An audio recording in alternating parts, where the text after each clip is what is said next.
Hoy particularmente, hermanos, vamos a hablar acerca de no améis al mundo, como otro texto nos dicta. Ah, entonces, solo hablando de algunas cuestiones generales, hermanos, porque, bueno, sí me cuesta un poco hilar las cosas, hermanos, en el sentido de que no siempre estamos los mismos. Ahora es imposible el recapitular todo. Tenemos que de alguna manera ir avanzando, hermanos, pero bueno, hago esto para retomar el tema. Entonces, Mateo 26, del 40 al 41, dice, vino luego a sus discípulos y el contexto de este pasaje, hermanos, tiene que ver con los momentos previos a cuando el Señor fue entregado. Él está angustiado, ha ido al Getsemaní y allí está orando, acompañado de Pedro, de Juan y de Andrés. Entonces él se retira un poco y de repente vuelve a donde están ellos y así nos toma este texto. Dice, vino luego a sus discípulos y los halló durmiendo y dijo a Pedro, así que no habéis podido velar conmigo una hora, velad y orad para que no entréis en tentación. El espíritu a la verdad está dispuesto, pero la carne es débil. Les comentaba, hermanos, que una característica de nuestro Señor, una característica sumamente admirable de nuestro Señor, es que incluso en sus momentos peores, Él se daba tiempo para ministrar a las personas. Entonces, aquí no es la excepción. Él está a punto de ser entregado, está a punto de padecer todas las cosas que nosotros conocemos y saca el Señor este tesoro y se lo entrega a Pedro. Le dice, vela y ora para que no entres en tentación. Entonces, hermanos, dentro de la vida en Cristo, he comentado en sesiones pasadas, dentro de lo que es la vida en Cristo, esta expresión de vela y ora para que no entres en tentación debiera brillar para nosotros por sí misma. Cuando nosotros entendemos qué es lo que el Señor está proponiendo allí, hermanos, si estamos en Cristo, la expresión debiera deslumbrarnos con su brillo, hermanos, porque literalmente lo que el Señor ha dicho tiene por resultado que el creyente no entre en tentación. Ahora ya sabemos que lo que el Señor ha dicho en este caso es vela y ora para que no entres en tentación. Entonces es importante, antes de avanzar un paso más, hermanos, que nosotros nos examinemos a nosotros mismos acerca de cuánto esta expresión se adentra en nuestro corazón, cuánto nos gozamos con esta expresión o cuánto entendemos de ello. ¿Por qué? Porque literalmente lo que el Señor nos está diciendo es, haz esto y esto si no quieres entrar en tentación. Entonces, hermanos, hay muchas cosas que decir al respecto de cómo los creyentes abordamos el tema del pecado, pero tristemente podría decirse, muchos de nosotros o muchos de los que están entre nosotros hacen del pecado un tema trivial o lo minimizan en el sentido de que lidian con el pecado no desde la realidad de la vida cristiana, sino desde su propia imaginación. Es decir, algunos se mueven entre nosotros afirmando, insinuando, dando a entender que el creyente en realidad pues no peca, ¿no? Que no pasa nada entre nosotros. Y así razonan y así hacen sentir mal a sus hermanos porque ellos mismos se mantienen como ajenos, como lejanos a lo que es el pecado, de tal manera que algunos terminamos contemplando a ciertos hermanos como si fueran, no sé, seres perfectos, ¿no? Impecables, porque así se presentan. Entonces, cuando nosotros avanzamos en la vida en Cristo, hermanos, caemos en cuenta que en verdad esto no es así Y de allí viene lo precioso de este texto, hermanos, en parte, porque, vuelvo a decir, el Señor nos está diciendo, ¿no quieres entrar en tentación? Ok, haz esto y haz esto. Vela y ora. No es todo lo que tenemos que decir acerca de el trato del creyente para con el pecado, hermanos, pero este texto particularmente nos da el consejo, velad y orad para que no entréis en tentación. Ahora, hermanos, hay doctrinas en la palabra acerca de la persona de Dios, donde hablamos acerca de sus atributos, hablamos de su omnipresencia, de su omnisciencia, de cosas de estas, hermanos. Hay doctrinas en la palabra acerca de la justificación, por poner un ejemplo, de cómo el hombre llega a ser hecho justo delante de Dios. Hay doctrinas acerca de la persona de nuestro Señor Jesucristo, de su encarnación, etcétera. Y tenemos que, o tengo que subrayar, hermanos, en este caso lo siguiente, porque puede sonar un poco raro, pero lo cierto es que en la palabra, así como hay doctrinas o afirmaciones, pues, o enseñanzas acerca de Dios, acerca de la persona del Hijo, acerca de la justificación, así, hermanos, también hay una doctrina desarrollada en la palabra acerca del pecado. Tal vez no es tan convencional, tal vez no es tan popular, pero hay una afirmación, hermanos, una enseñanza en la palabra, una doctrina, pues, acerca del pecado. Entonces, es de verdad algo bueno y necesario que los creyentes nos familiaricemos con esa doctrina del pecado. Ahora, dentro de lo que es la doctrina del pecado, de la doctrina bíblica del pecado, hermanos, bueno, hay una rama que tiene que ver con la presencia del pecado en el creyente. Hay todo un desarrollo de esta verdad, hermanos, de esta realidad, y es necesario que nosotros nos familiaricemos con ello. Ahora, nosotros podríamos caer en el error de relacionarnos con esta doctrina del pecado, simplificándolo o siendo muy simples nosotros, pues, simplemente afirmando, bueno, el pecado es malo y debes alejarte de él, ¿no? Es una noción que podríamos nosotros decir sin siquiera abrir la palabra, tal vez, eh, pero tenemos que comprender, hermanos, que aunque esa afirmación es conveniente, vamos a decirlo así, definitivamente esa no es la doctrina de la doctrina bíblica acerca del pecado. Es decir, lo que la palabra enseña acerca de la presencia del pecado en el creyente no se reduce a una afirmación así de simple. Entonces, hay ciertos matices, hermanos, que nosotros debemos tomar en cuenta, matices de hecho muy profundos, que echan mano de ciertas realidades, de ciertos hechos, de aquello que el Señor nos ha concedido, que conforman la doctrina del pecado. Ahora, hermanos, uh, cuando el Señor toma a una persona, hemos comentado, bueno, la hace o le hace una nueva criatura.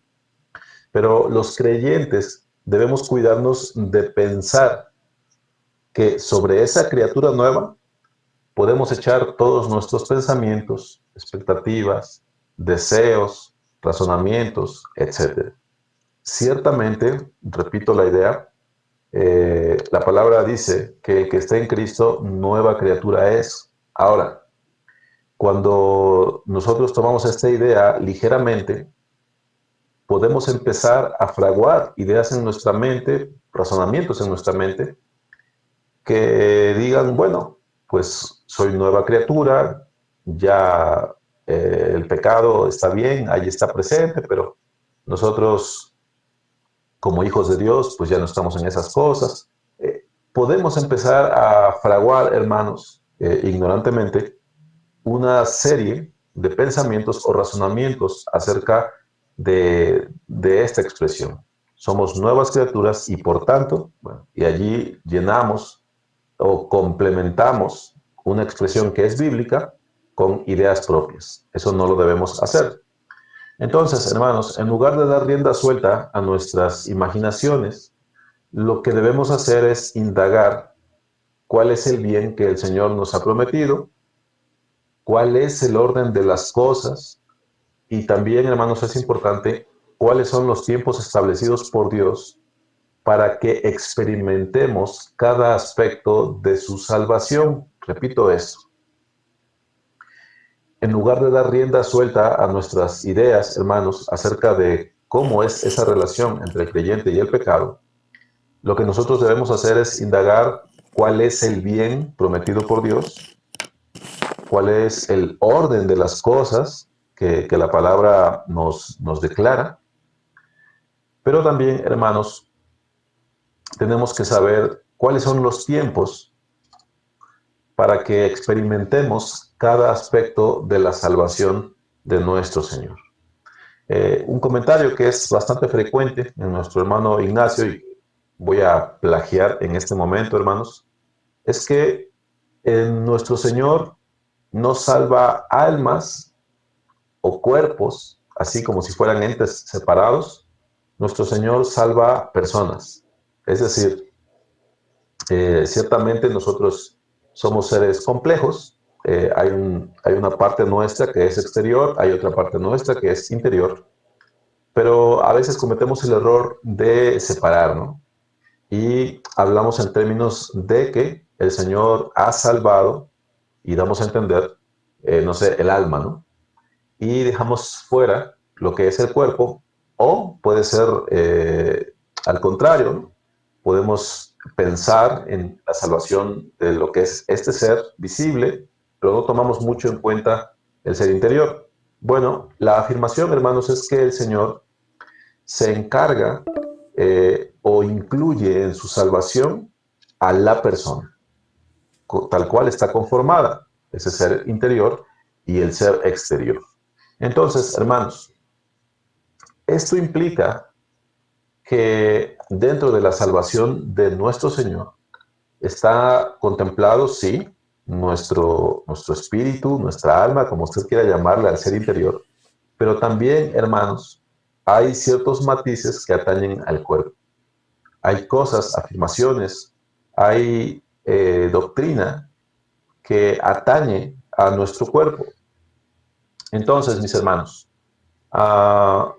lo que necesitamos comprender al respecto de estas cosas es que este precepto, este mandamiento de velar y orar, bueno, implica el que nosotros, mientras andemos en esta carne y mientras permanezcamos en este ámbito, en esta vida, pues, debemos volvernos hacia nuestro Señor en devoción, en disciplinas, en ciertas cuestiones que debemos cumplir que incluyen a nuestro cuerpo, hermanos, que de hecho involucran totalmente a nuestro cuerpo, y no debemos separarnos de ese pensamiento, aunque escuchemos voces, aunque escuchemos opiniones, aunque algunas personas quieran simplificar las cosas, ¿no?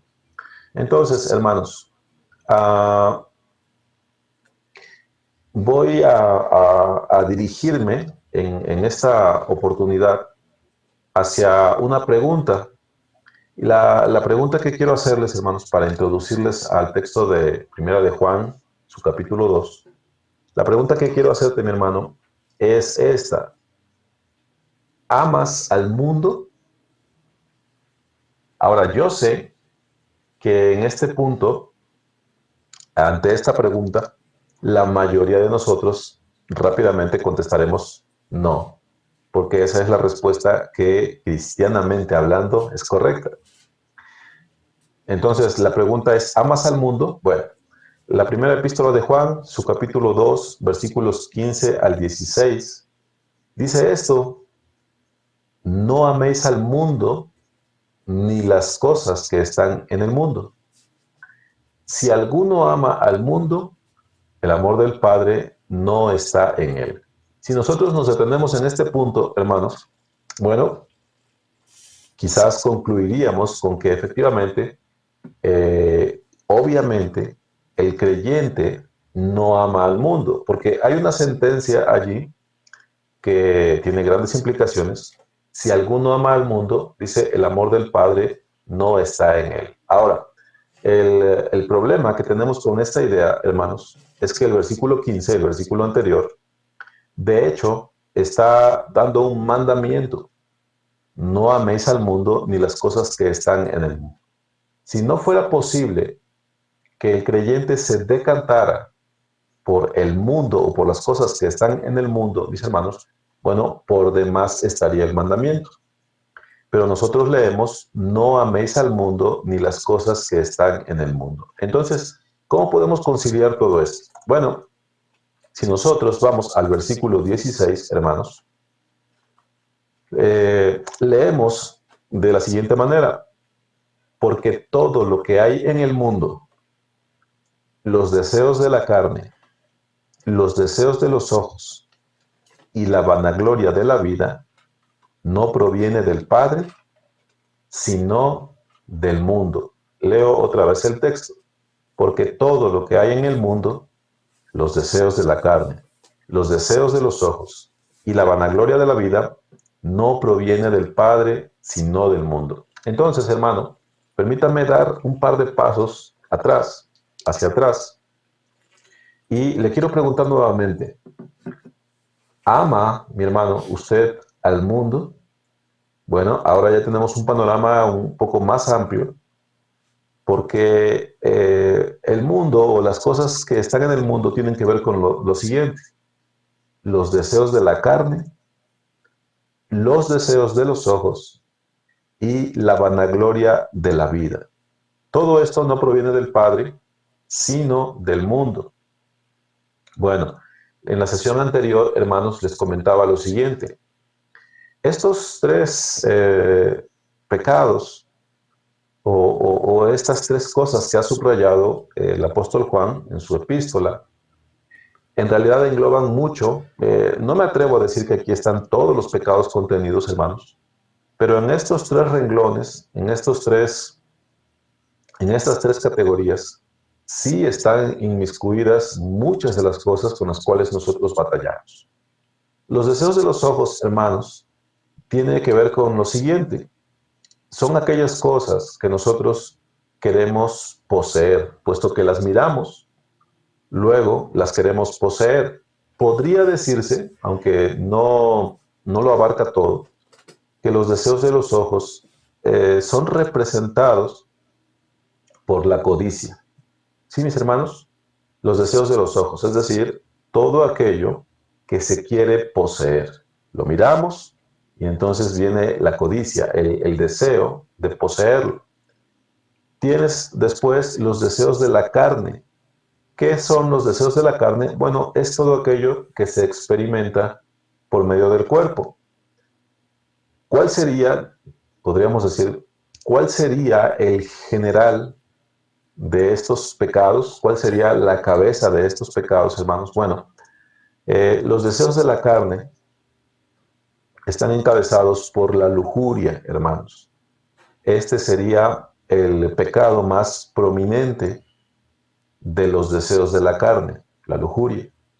Y la vanagloria de la vida, hermano, tiene que ver con el orgullo, tiene que ver con el deseo de ser reconocidos, el deseo de ser el primero, es el deseo de ser prominente. Entonces tenemos estas tres cosas, los deseos de los ojos, los deseos de la carne y la vanagloria de la vida. Solo como algo representativo, lo menciono así, hermanos, los deseos de los ojos, encabezados por la codicia, los deseos de la carne, encabezado por la lujuria, y la vanagloria de la vida, representado por el orgullo. Ahora, les decía, esto no es exacto, simplemente una manera de identificarlos. Entonces, hermanos, ahora que hemos reparado un poco en estas tres cosas, vuelvo a hacer la pregunta. ¿Amas al mundo, hermano? ¿Amas al mundo? Bueno, la respuesta obligada es no. Bueno, porque siempre nos resistimos, ¿verdad? La confesión de nuestros pecados, hermanos. Pero lo que eso implicaría es que entonces tú tienes resuelto todo esto. Tienes resueltos los deseos de los ojos, tienes resueltos los deseos de la carne y tienes resuelta la vanagloria de la vida. ¿Sí, mi hermano? Entonces hago la pregunta por última vez. ¿Realmente amas al mundo o no, mi hermano? Bueno, lo que yo hallo en el texto, hermanos, es primeramente un mandamiento, un precepto. No améis al mundo, ni las cosas que están en el mundo. Cuando después el versículo prosigue diciendo, si alguno ama al mundo, el amor del Padre no está en él, lo que tenemos aquí, hermanos, es lo siguiente. Tenemos un precepto, un mandamiento, y después esta afirmación que parece contradecir la probabilidad de que el creyente ame alguna de estas cosas, lo que se consigue al conjugar estas dos cosas, hermanos, es una pauta o dirección. Es decir, el Señor nos está mostrando hacia dónde hemos de dirigirnos. Bueno, ¿cómo puedo hablar con certeza acerca de ello, hermanos? Les llevo rápidamente a Colosenses en su capítulo número 3 y como este pasaje hay varios, hermanos, muchas veces la manera en la que el Señor interactúa con nosotros mediante su palabra es precisamente con un mandamiento. Después manifiesta la naturaleza de los hijos de Dios y cuando nosotros conjugamos esas cosas, lo que obtenemos es la voluntad del Señor. ¿Sí, mis hermanos? Um, y bueno, vamos a abundar un poco en eso. Pero Colosenses 3, del 1 al 17, mire cómo dice a partir del versículo 1. Si pues habéis resucitado con Cristo, buscad las cosas de arriba, donde está Cristo sentado a la diestra de Dios. Poned la mira en las cosas de arriba, no en las de la tierra. Nuevamente, hermano, si no fuera posible que tú pusieras tus ojos, tú como creyente en Cristo, pusieras tus ojos en las cosas de la tierra, por demás estaría el dicho, por demás estaría el mandamiento. Pero dice, poned la mira en las cosas de arriba, no en las de la tierra. Y aquí empieza a darnos nuestra identidad, porque habéis muerto y vuestra vida está escondida con Cristo en Dios.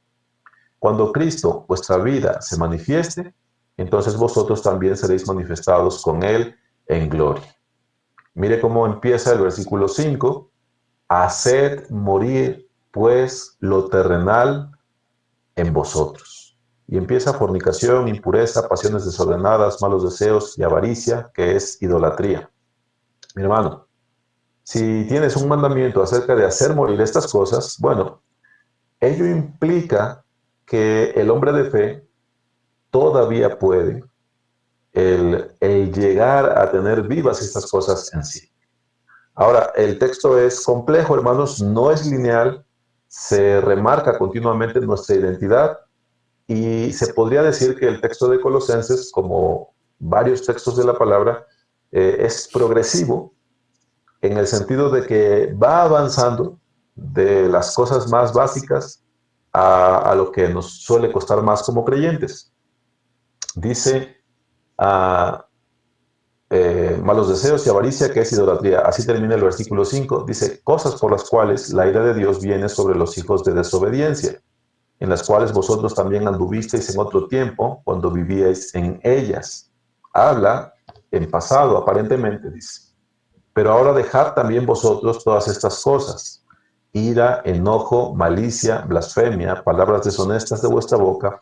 No mintáis los unos a los otros, habiéndoos despojado del viejo hombre con sus hechos, y revestido del nuevo, el cual, conforme a la imagen del que lo creó, se va renovando hasta el conocimiento pleno, donde no hay griego ni judío, circuncisión ni incircuncisión, bárbaro ni escita, siervo ni libre, sino que Cristo es el todo y en todos. Bueno, hermanos, les recuerdo, ya vi que quedan 3 minutos. Les recuerdo, hermanos, el nombre de esta serie es Velad y orad para que no entréis en tentación. Desde allí se establece que efectivamente los creyentes podemos llegar a entrar en tentación. Ahora, un comentario sumamente importante es el siguiente. Es peligroso, hermanos, el no definir cuál es la naturaleza de los hijos de Dios. Ciertamente nosotros podemos llegar a inclinarnos hacia el mundo, las cosas que están en el mundo, es decir, podemos tener un gusto, una inclinación hacia esas cosas. Pero si somos del Señor, hermanos, por el Espíritu que Él ha hecho morar en nosotros, por la vivificación de nuestro ser interior, hermanos, el creyente empezará, por supuesto, a santificarse, empezará a tender hacia aquello que es agradable a Dios.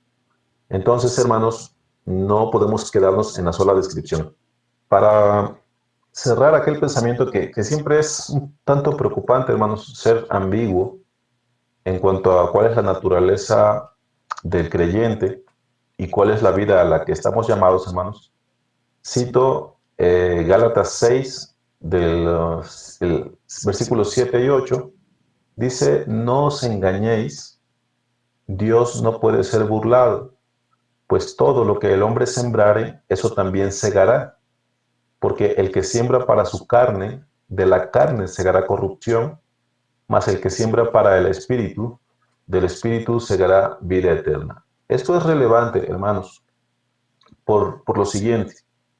Los textos bíblicos, hermanos, y este es un principio que yo he entendido, los textos bíblicos, hermanos, nunca deben considerarse como un microuniverso donde todas las verdades de Dios se afirman en ese pasaje o en ese texto.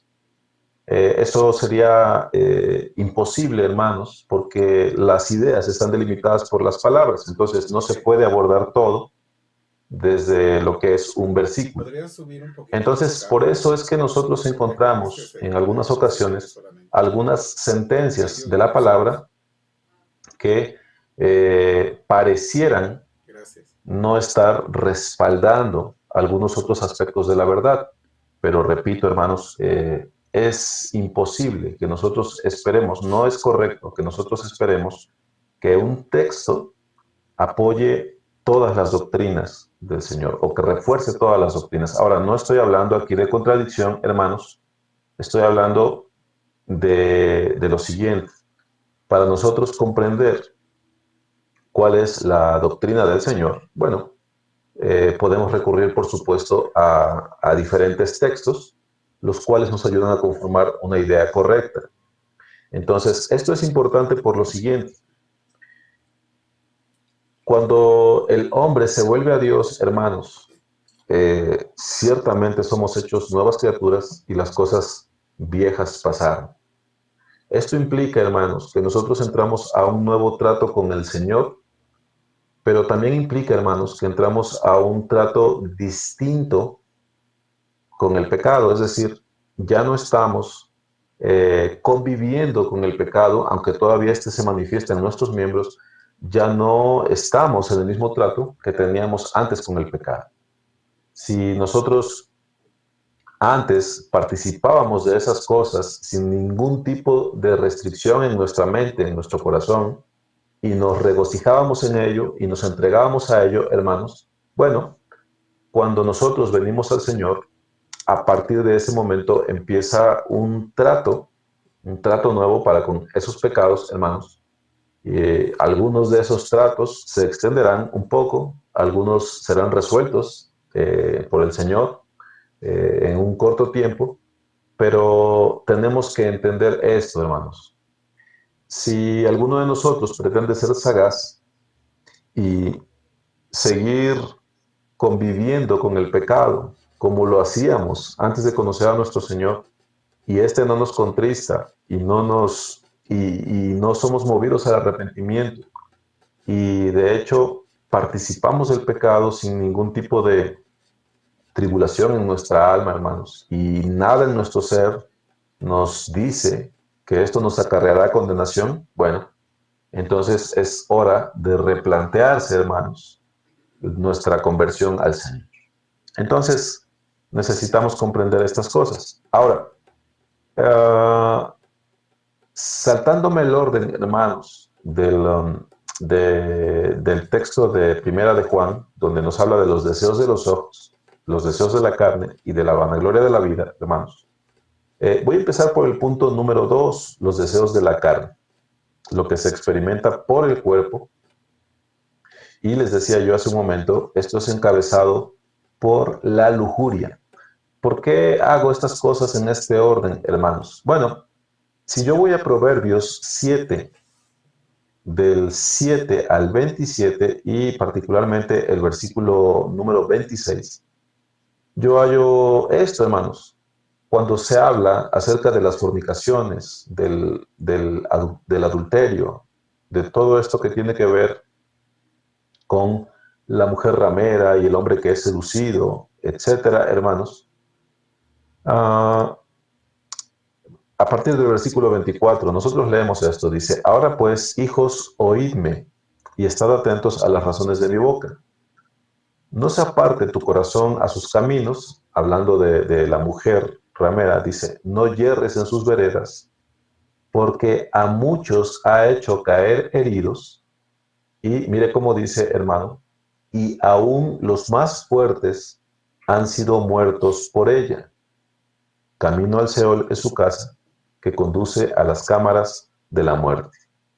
Lo que tiene que ver, hermanos, con el pecado de índole sexual, con adulterios, con fornicaciones y todo lo que se deriva de allí, hermanos, se podría decir, es el pecado que atribula juntamente con la codicia, ciertamente, hermanos, y juntamente como bien lo agrupa la epístola de Juan, hermanos, los deseos de los ojos, los deseos de la carne y el orgullo.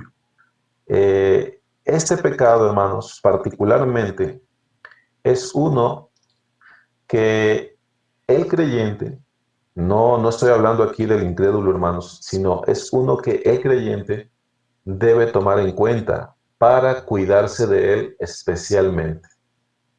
Si yo les digo, hermanos, o les hablo acerca del pecado de David, ustedes ya saben a lo que me refiero, ¿sí?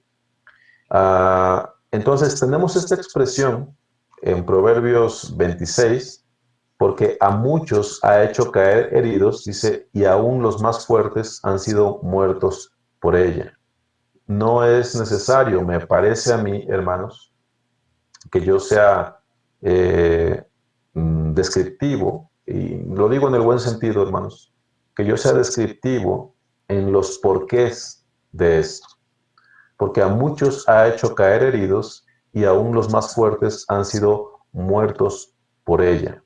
Este es un pecado, hermanos, que es sumamente común, pero es también, se puede decir, hermanos, sumamente fuerte en el sentido del dominio que tiene sobre los hombres y también sobre las mujeres. Entonces, hermanos, en Proverbios 7, del 7 al 27, se lee esto. Dice, vi entre los simples, consideré entre los jóvenes a un joven falto de entendimiento, el cual pasaba por la calle, junto a la esquina, e iba camino a la casa de ella, a la tarde del día, cuando ya oscurecía, en la oscuridad y tinieblas de la noche. Y mire, hermano, el versículo 10 dice, cuando he aquí, una mujer le sale al encuentro con atavío de ramera y astuta de corazón. Tenemos que entender, hermanos, que este pasaje de Proverbios no no está aludiendo a una escena real, es decir, sí es algo real lo que nos está reflejando, hermanos, pero no es un relato histórico o anecdótico el que se nos está dando aquí, sino es un cuadro, hermanos, que está tomando los elementos de este pecado y nos lo está representando para que nosotros comprendamos. Entonces, hermano, cuando tú lees que ella llevaba atavío de ramera y astuto de corazón, bueno, se está hablando de la sensualidad de esta mujer. Y este punto, hermanos, cuando se habla de la astucia del corazón de ella, tiene que ver con las formas de dirigirse hacia el hombre y también lo podemos enunciar de esta manera, la forma en la que el hombre puede insinuársele también a la mujer, hermanos, pero en este caso se está enunciando así, con atavío de ramera y astuta de corazón. Es innecesario, hermanos, que nosotros entremos en detalles descriptivos al respecto de todo ello, y es innecesario, hermanos, porque de hecho todos los hombres, sean creyentes o no, en algún momento han estado en una situación de esta. ¿Por qué? Porque el mundo, hermanos, está conformado, hablando del mundo caído, el mundo está lleno, hermanos, de todas estas cosas. De hecho, hay algunos hermanos que han acuñado una expresión hoy día, y es que vivimos en un mundo pornográfico, un mundo sensual, en el sentido de cómo se dan hoy los tratos entre los hombres y las mujeres, cómo hemos avanzado en lo que tiene que ver con la sensualidad, con descubrir el cuerpo fácilmente, con entrar en estos tratos que le llaman filtreo o coqueteo, cosas de estas, hermanos, que hoy día son comunes o probablemente siempre han sido comunes, pero hoy se enmarca en medio de un mundo que alienta estas cosas a más no poder. Entonces, hermanos, esta astucia del corazón de la mujer, hermanos, bueno, se aplica sobre el hombre o el hombre sobre la mujer cuando le tiene, vamos a decirlo así, a tiro de piedra, cuando le tiene cerca. Y en este punto, hermanos, quiero retornar a lo que hemos estado platicando acerca de Santiago, donde se describe cuál es ese proceso o cuáles son esas etapas por las que pasa el pecado. ¿Recuerda, mi hermano? En Santiago, hermanos, nosotros leemos rápidamente, ya me perfilo a un comentario final, hermanos. Dice, cada uno es tentado cuando de su propia concupiscencia es atraído y seducido. Entonces la concupiscencia, después que ha concebido, da a luz el pecado, y el pecado, siendo consumado, da a luz la muerte. Bueno, hermanos, cuando se habla acerca de la astucia de la mujer ramera, o cuando hablamos también del hombre sensual, hermanos, a lo que la palabra nos está llevando no es a que en ese momento el hombre creyente ponga todo su empeño en no caer en los lazos que le tiende esta mujer. No nos está hablando la palabra de esto, hermanos. Dice Santiago que cuando uno es tentado de su propia concupiscencia, cuando uno es atraído y seducido. Bueno, la ilustración de esto, hermanos, tiende hacia lo siguiente. El hombre entendido, hermanos, porque el joven de Proverbios es un simple. El hombre entendido, hermanos, comprende que no es ya en medio de ese torbellino de atracción y seducción. No es allí donde él se fortalecerá contra el pecado. El creyente, hermanos, debe poner todos sus sentidos en no entrar en estas situaciones donde precisamente se puede ya ver frente a frente con la atracción y la seducción. cuando Santiago nos habla, perdón, cuando Mateo 26 nos habla acerca de la tentación, la expresión que usa es: haz esto y aquello, vela y ora, para que no entres en tentación. Entonces, hermanos, este aspecto no es para que ya estando en esa situación, entonces el hombre se fortalezca y diga no. En realidad, hermanos, el propósito del velar y el orar es para que seamos librados de la tentación, no solo circunstancialmente hablando, es decir, no solo para que no nos veamos en una situación donde ya me quedé solo con una mujer, o en el caso de mis hermanas, con un varón. No se trata de eso, hermanos, sino que aún se trata del fortalecimiento del hombre interior. ¿Para qué?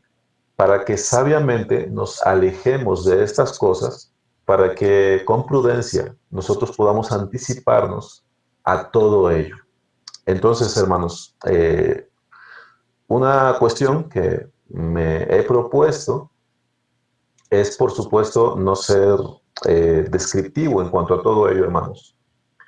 Pero sin ser personal y sin entrar en detalles, hermanos, algo de lo que nosotros debemos cuidarnos precisamente es entrar en tratos con mujeres que no son nuestra mujer, el intimar con una persona así, en el sentido de confianza, de confesiones, en el sentido de pláticas del corazón, en el sentido de una situación donde si nos viera nuestra esposa, nuestro esposo, nos avergonzaríamos, donde si se descubriera la confianza que hemos desarrollado con la persona, nos avergonzaríamos. Debemos cuidarnos, hermanos, no cuando, les decía hace un momento, no cuando estamos ya en medio de ese torbellino de seducción y de atracción, hermanos, sino, a diferencia del joven simple, que con sus pasos se dirige hacia la casa de ella, nosotros nos debemos cuidar muchos pasos antes, es decir, no debemos ni siquiera encaminarnos hacia donde ella está. Tenemos que escuchar, hermanos, con temor lo que se nos dice allí en Proverbios, en el versículo 26, que incluso los más fuertes han sido heridos por ella y los más fuertes, dice, han sido muertos. ¿Cuáles son las implicaciones, hermanos, de esto? Mire, ya me dirijo a los versículos finales, hermanos. Todos nosotros conocemos, por ejemplo, el no codiciarás. Ahora, hermanos, eso implica, o se nos está dando a entender que no codiciemos a la mujer de nuestro prójimo. Pero mira, por ejemplo, hermano, cómo habla Job, ahí en el capítulo 31 del libro que lleva su nombre. Dice: hice pacto con mis ojos, ¿cómo pues había yo de mirar a una virgen? Porque qué galardón me daría de arriba Dios y qué heredad el Omnipotente desde las alturas. ¿Por qué debemos hablar de estas cosas, hermanos? Porque, bueno, hay hermanos entre nosotros que piensan que, por ejemplo, si él no es casado y la mujer no es casada, entonces no se cumple el no codiciarás. Y se lo puedo decir de primera mano. Hay hermanos que piensan que si ellos no son casados y la mujer no es casada, bueno, entonces sí la puedo mirar, ¿no? Porque pues no es de nadie. E incluso, ¿no? Dicen, bueno, entonces, ¿cómo voy yo a fijarme en una mujer o una cuestión así? Miren, hermanos, lo cierto es que aún sin proponérselo, el hombre capta si una mujer es bonita o es de su gusto, pues, o no. Entonces, tenemos que ser cuidadosos, hermanos, ¿Por qué? Porque la mirada con lujuria, hermanos, en ninguna situación es aprobada por la palabra. En ninguna situación. Ahora, hermanos, repito la idea anterior. No tengo un texto, hermanos, para esto, pero yo desde la experiencia, desde mi naturaleza, yo les puedo decir esto, hermanos. El hombre no necesita tanto, ¿verdad?, para darse cuenta de si una mujer le agrada o no. Entonces, Job, en su capítulo 31, dice, Job era un hombre casado. Hice pacto con mis ojos. ¿Cómo pues había yo de mirar a una virgen? Porque qué galardón me daría de arriba Dios y qué heredad el omnipotente desde las alturas. También dice, hermanos, que cuando, cuando Pablo habla a Timoteo, si no mal recuerdo, él empieza a darle instrucciones acerca de cómo debe dirigirse con los hermanos, con los ancianos dice como padres, con las ancianas como a madres.